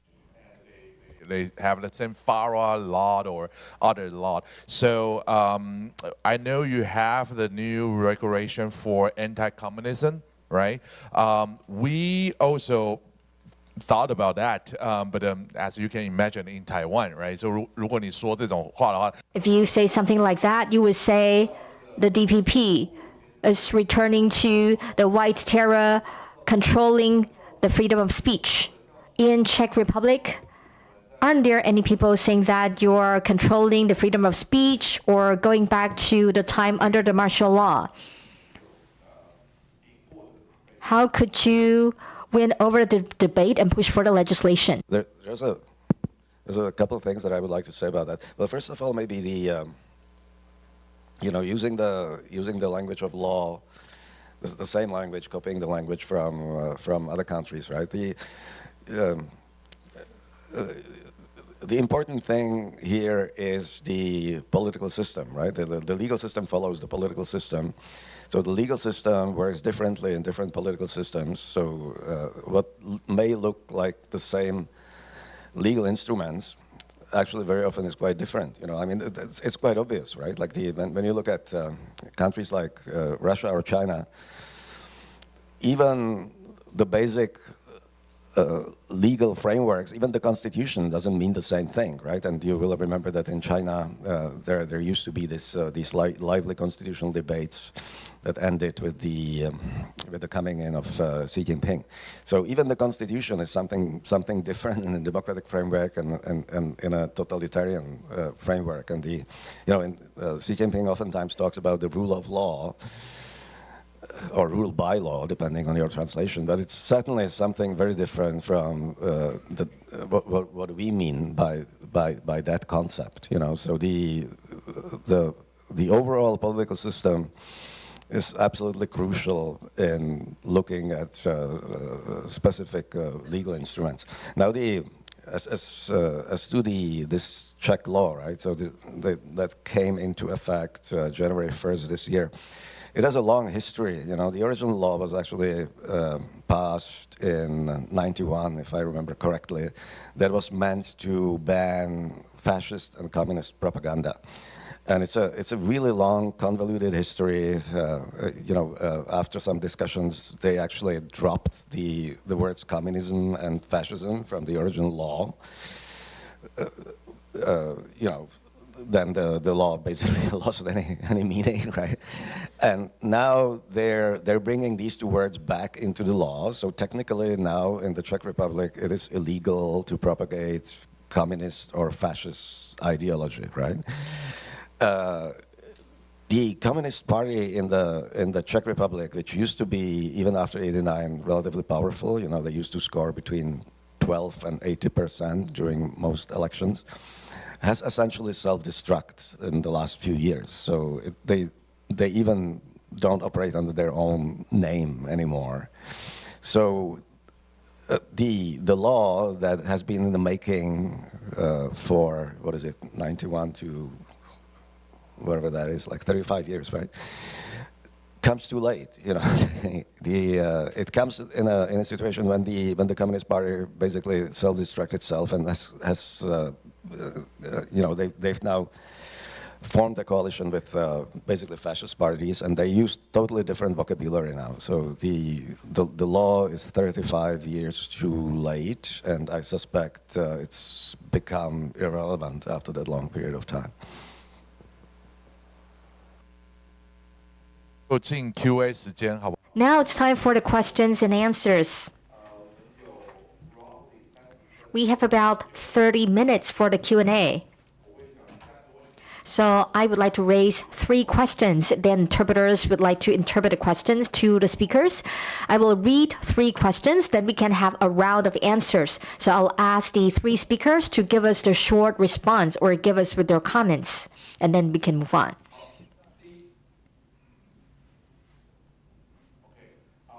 So the first round of question 1, it's for Martin.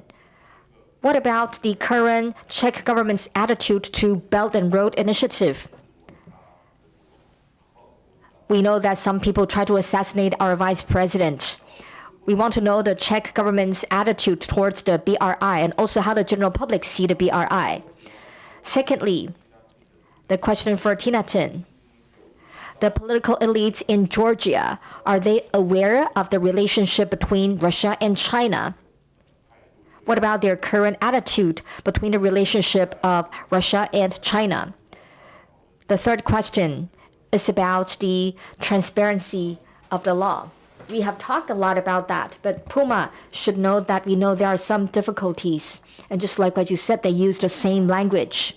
People want to know that what kind of legislation and transparency mechanism can help counter the lobbying and political interference targeting lawmakers. Well, I think for the parliamentarians, this is something we need to know. So let's start with these 3 questions. Thank you.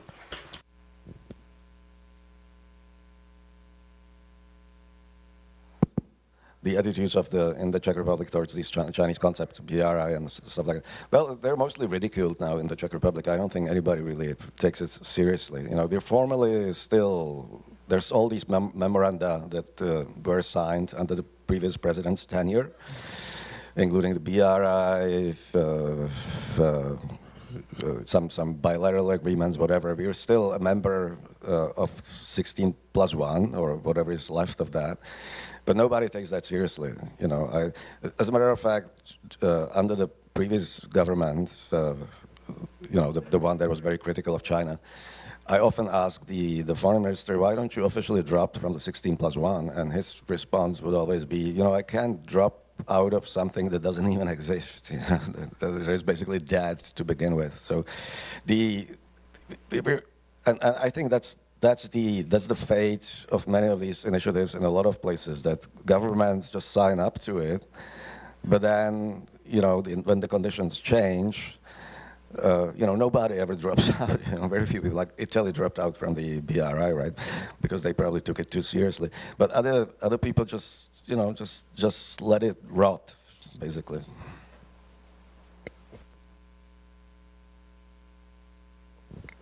Just dropped out from some 50 international organizations. So,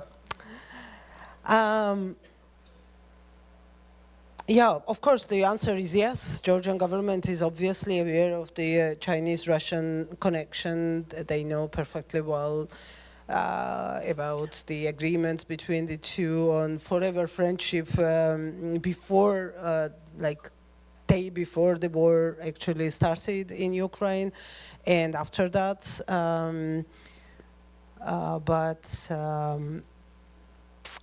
First of all, it does not prevent their friendship, and second of all, somehow naively they believe that it is the case regarding the Ukraine. But if there is tomorrow another confrontation between Russia and Georgia, our bond is so strong with Peking that they will support us in that war and will not stand with Russia.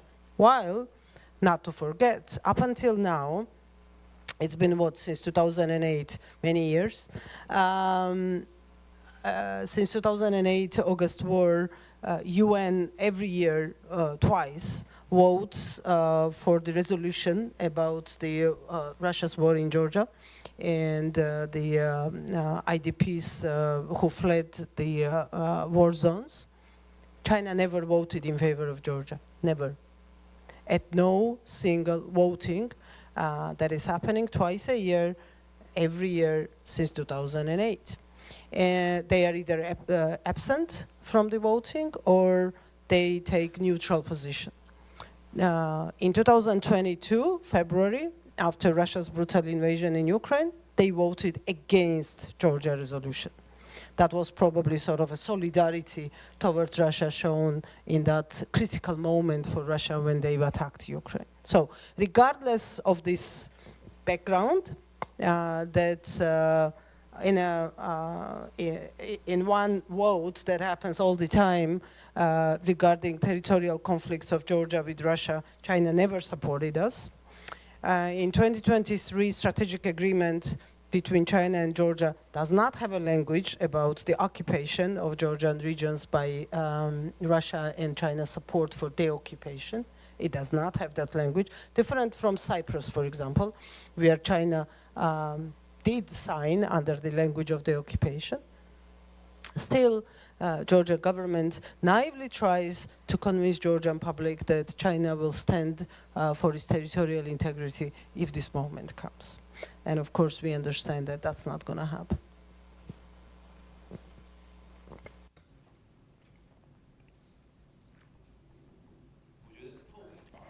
I think transparency in our law, depending on what your purpose is. If the purpose of transparency in your legal system is that when parliamentarians goes to China, you need to make it transparent. If the purpose is to deter the parliamentarians from going there because you want to have transparency on this lawmaker. But if you can use transparent law, you can help more people to understand the threat from China. I don't think that's really possible. So it all depends on what the purpose of the law is. For us, of course, we want to get the main topic. For those lawmakers who may become the middleman between engagement with China, and these lawmakers may easily go to China, and locally in Taiwan, they can access the religious groups and the local elites and the general public. For China, these lawmakers will be the critical nodes. So making these nodes transparent can help deter their contact from China, because when they contact Chinese people, they need to tell us what have happened. But the details is also very important. If you need to tell our speaker Han Guoyu wherever they go, actually it's not transparent at all. If you're reporting to the legislative yuan, but in the legislative yuan there are people under the national security unit, they will tell you for a lawmaker going to China what kind of things you need to do or you cannot do. So other than the lawmakers, the assistants of the lawmakers may be exposed to the secrets, but they are not regulated as much as the lawmakers. So we're talking about transparency for these assistants is also very important. Of course, for the ruling party, they cannot investigate what the assistant of the lawmakers of the opposition party are doing.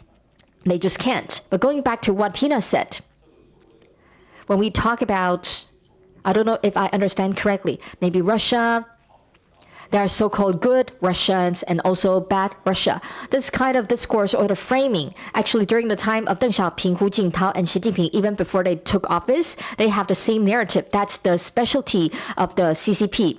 When this person is seen that it is a dictator, China will show a different side, saying that, oh, this is a reformist, this person will do better. So Deng Xiaoping, Hu Jintao, and Xi Jinping, they're all reformists, but actually that's all big fat lie.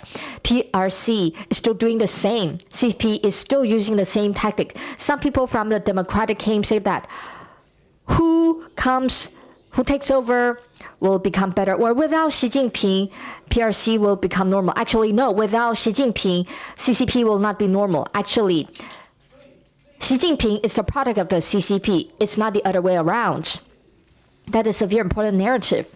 And we want our general public to know. But going back to what I said, you need to make sure that all of the people of Taiwan can understand this important narrative, but we do see the gap in their understanding. Laws can play a certain role. Let's say if China wants to start a referendum, what kind of legal instruments we can use to prevent that from happening. But for the resilience of the general public, it's a different story. So the second round of the question, let me combine some of them together. Question 1. So beyond economic penetration, so in terms of the media and also the cultural infiltration, what will be the other channels? Let's say like in Taiwan, are there any obvious ways? Are there any channels that can be directly manipulated by China, for example, like media channels, like TikTok? What will be the role of this kind of social media platform like TikTok? Second question, also for Tinatin. If your government promotes the China model as an alternative development plan, can civil society still break through the official narratives? How can you maintain or win greater support from the international partners? That is, we can talk about how we can fight against the narrative. I hope that you will have a safe trip going back to your home. So 2 questions. So for this round, 2 questions.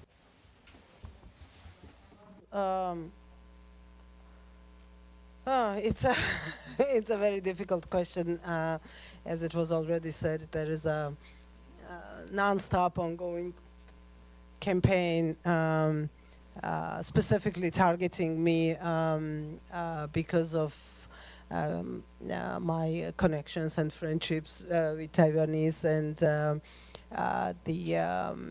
before that, it's actually a very tricky question because there was a whole 20-minute documentary broadcasted by the ruling party-related TV channel, how CIA recruited me back in 2004. Yes, and then they suddenly changed the story, and after several months they've said that, well, actually she is Taiwanese agent. But then somebody in government thought that that was not good enough because Taiwan was too small for me, being like this big spoiler. And then they said, she's Taiwanese agent on behalf of the Japanese government. This is where we all got lost because nobody really understood what it meant. What does it even mean, being somebody's agent on behalf of somebody, and then on top of it being CIA? So, I mean, why I'm saying it is that this whole foreign agents legislation is becoming key for fighting dissent in countries like mine. They understood at one point that the best-selling ticket for them in the public is if you frame all the civil activists, all the opposition leaders as somebody's agents, that they are serving somebody's agenda. Like today, what we see in Iran, when the Khomeini's government keeps repeating constantly, non-stop, that the demonstrators on the streets are directed by the United States and serving the US's interests. So basically, it's the best cover for the regimes to say that everything is perfectly fine in our countries, there are no problems, but they just serve someone else's agenda. This is why they're getting crazy and fighting us. And this is how all these stories came up. There is currently, when Titiket said that I hope you will have a safe trip, it has a context in it because lots of opposition leaders, civic activists are in prisons right now. And about 300 people are already imprisoned. There is almost every almost every, not every single one of them, but almost every political party's leadership is in prisons as well. Opposition parties, I mean. 5 actual chairpersons of the opposition parties are serving their prison sentences. There is a big criminal case opened by the prosecutor's office that involves all of us, and the context, you are not going to believe it, but there is an actual investigation by which people are already going one by one to prisons, saying, well, it's about the being the agents of foreign countries, and the context of it is that, for example, if you appear in front of European Parliament or US Congress or Senate giving a testimony about the anti-democratic actions of your government or human rights violations of your government, you fall under this investigation. And you are betraying your country, and you will be prosecuted and put in jail. So apart from the whole Taiwan saga, one of the major crimes I've committed was that in September I testified in front of the US Congress about the human rights violations in Georgia, as well as about the penetration and influence activities of China and Iran in Georgia, supported and promoted and facilitated by the Georgian ruling elite. And that's one of those charges right now against me. So how the international community can help us, not just me personally, that's not important. I mean, they can do whatever, I don't care. I'm a big girl, I can survive. But for Georgian civil society, it really needs support, and needs support because most of the organizations are shutting down due to this legislation. We cannot accept any foreign funding anymore, as it used to be, because then you are automatically becoming an agent of that country, whomever's foundation is giving the grant, and you fall under some kind of investigation. There are lots of those going on in the country.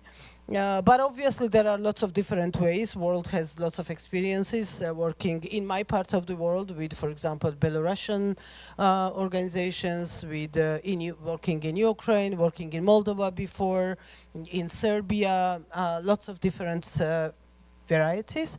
All we are asking is to be flexible when it comes to Georgia, and to use combination of those different tools for supporting civic activists and media organizations, particularly to survive in these difficult times.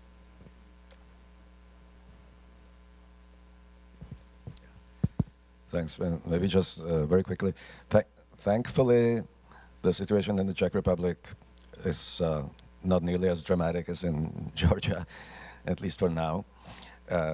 We used to have our share of attacks. You know, people are trying to sue us. There are all sorts of things. People are trying to get us fired from the university, and you know, that sort of a thing. But it ceased after the pro-Beijing policy of the previous president collapsed with this Chinese company CFC, and on top of that, we were actually vindicated because we had been predicting that this company was a fraud from the very beginning.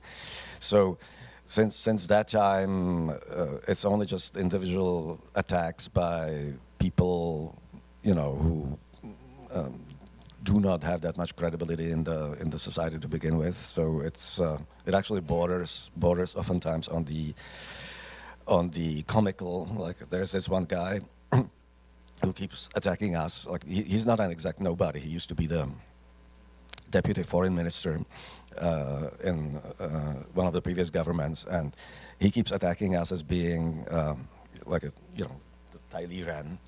Taiwan is like an agent, right? Taiwan is like an agent, so whatever. Yeah.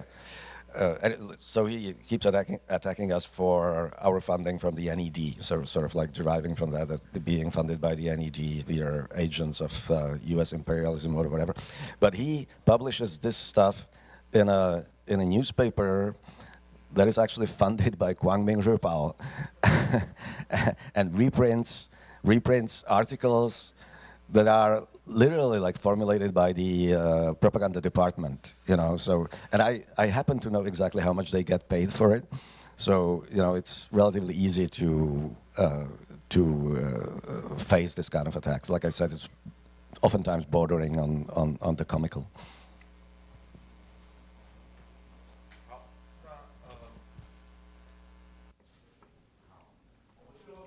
Well, I think we still have about 6 minutes. Before we move to concluding remarks, I think we can open the floor to the audience here. Okay, so one person right here. Can we pass the mic there?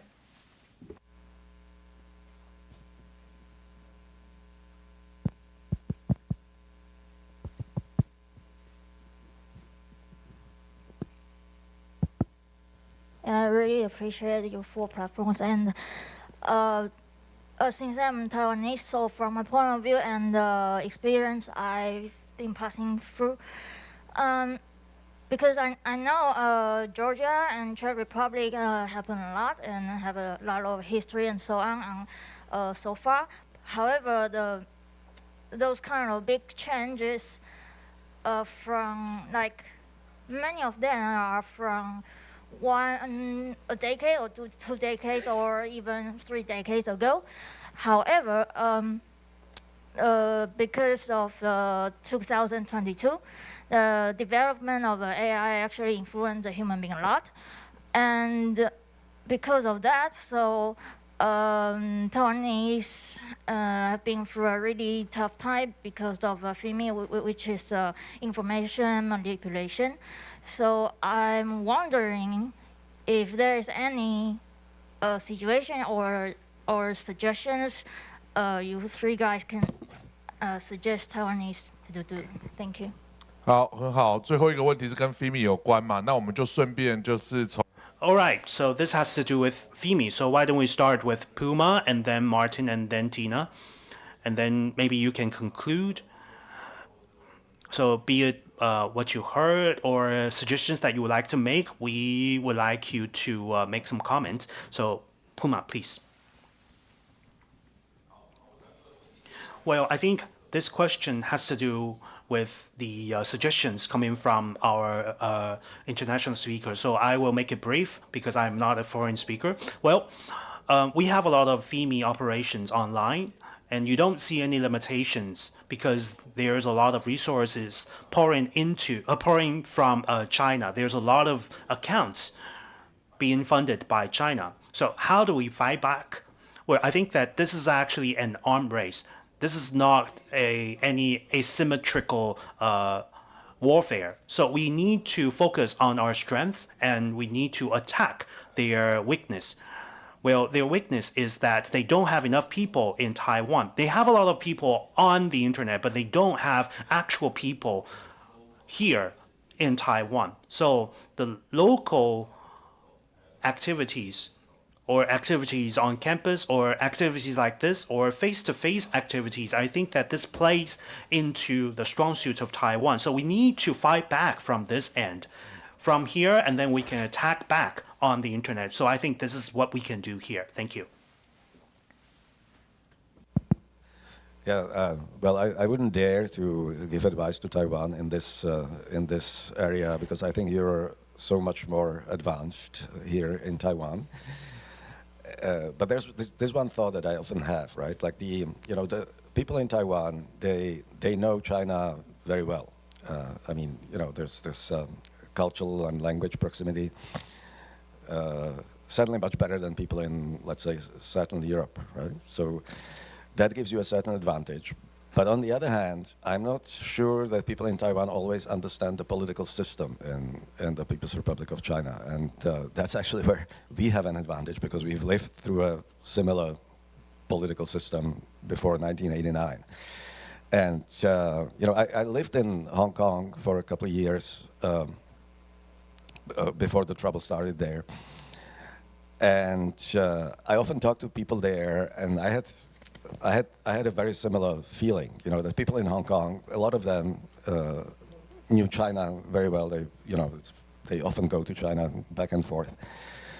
But despite this proximity and despite the frequent contacts with the mainland, a lot of people in Hong Kong had like almost zero understanding of how the political system in China worked. You know, how Leninism is structured. What is the institutional framework? And I think that became fateful for them after the national security law, which is actually not a national security law, but a state security law. So actually, there's a very good example, of some of the misunderstandings that even in Hong Kong, they still translate the NSL as a national security law, whether by any count, it's actually about state security, which is a totally different concept, right? So that's just to illustrate how little understanding of the political system there is in an entity like Hong Kong that otherwise is so very well informed about China as such. Well, I absolutely echo, Martin, that you are much more advanced on that than any of our countries. But if there is one thing that I can say, which is the same probably for all of us, and I don't think any of our countries is exclusion from that, is that we need to be, and actually I totally agree with what Puma was saying, we need to be more proactive. We need to get out of this running after after their lies and after their propaganda. We need to, I'm not suggesting we don't need to fact check or we don't need to follow the stories and bring the truth to the people about the lies that they spread, but it's much more important and much more effective that we are ahead of them. So this is where us knowing them well enough and early enough is very important. I think one of the most successful campaigns we ever ran in Georgia were when we were ahead of whatever disinformation streams were supposed to come from Russia. One that comes to my mind is that we have this American-built, fantastic biochemical lab, which actually is the reason why we survived during COVID times, because we were so much advanced due to the fact that this lab actually is based and working in Georgia. And we knew, it was absolutely predictable that Russia would start spreading lies about it's called Lugar Lab, after the Senator Lugar, because he opened it in Georgia. We knew that when the Lugar Lab was opened, we knew that Russia was going to use it to spread all the lies, saying that how the viruses were incubated in that lab and spread on Russia, and how US was fighting from the territory of Georgia, using it as a biochemical weapon against Russians. We knew it. It was very predictable. And we started campaign before they've started their propaganda. And once they've started propaganda, it became a laughable subject because we were so much ahead of them. And so much information was already out, and nobody bought it. When they started saying that, oh, it's a biochemical lab against Russia, everybody was like, oh, is not it the lab who does this and that and that and that? There was so much information, people already knew all about it, what kind of good things the lab was doing. So that's just one example, obviously, but what I'm trying to say is that we need to be ahead of them.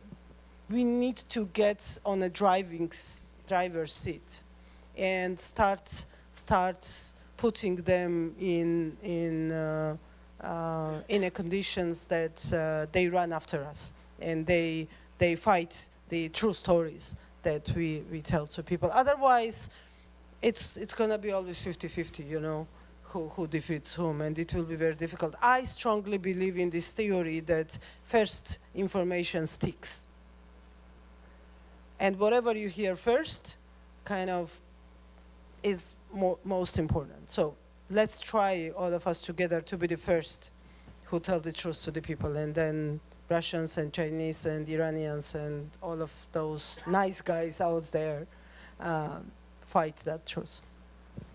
好，谢谢大家。那个 Thank you very much. Please give a round of applause to our speakers.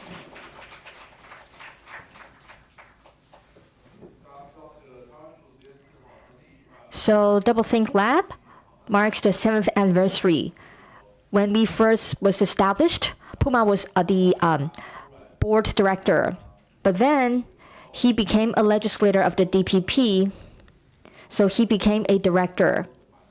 So actually, we are not too active in our social media because Puma was already an influencer.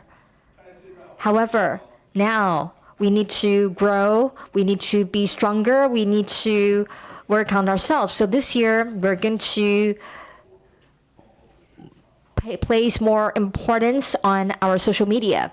So we invite everyone to share with us your comments and interact with us on our social media. Also this year, in 2026, we have the local elections. In the past, we would conduct the opinion polls and also observation for the elections. We had a lot of fundraising through the international organizations. But this year, what happened last year, we know that the funding had shrinked. So that's why we need to raise funds from the public. So we need to know whether there are foreign influence into our election. Also, regarding the FIMI and also the narrative, we need to conduct the opinion polls. In the future, I think there will be some collaboration project between Taiwan and Sinopsis, and we're excited about that. Actually, has anyone joined me? I think 9 years ago. We went to Georgia for the Open Government Partnership Summit, where we talk about how to use civic technology and open government. So we not only hope, but we have to think about the civil society in Taiwan, how we can play a role to link up with more people to help Georgia to have a better vision for democracy. And of course, we look forward to your continuous support to our legislator Puma. He is fighting so hard in the legislative yuan. Over the past year, you can see he's fighting so hard. The reason why we are so happy about him, we gave him our full support to the legislative yuan because we believe that there is so much to be done. From the perspective of civil society, it's difficult. But even as a lawmaker, he's facing an even tougher fight. We can call him Captain Taiwan. So please do provide your support to him. Once again, thank you for staying with us at 9 p.m. Thank you for your participation. Finally, let's have a group photo together. If you are willing to join us, we're going to post a picture on Facebook. So if you're willing to join a picture, so stay where you are and let's have a group photo together.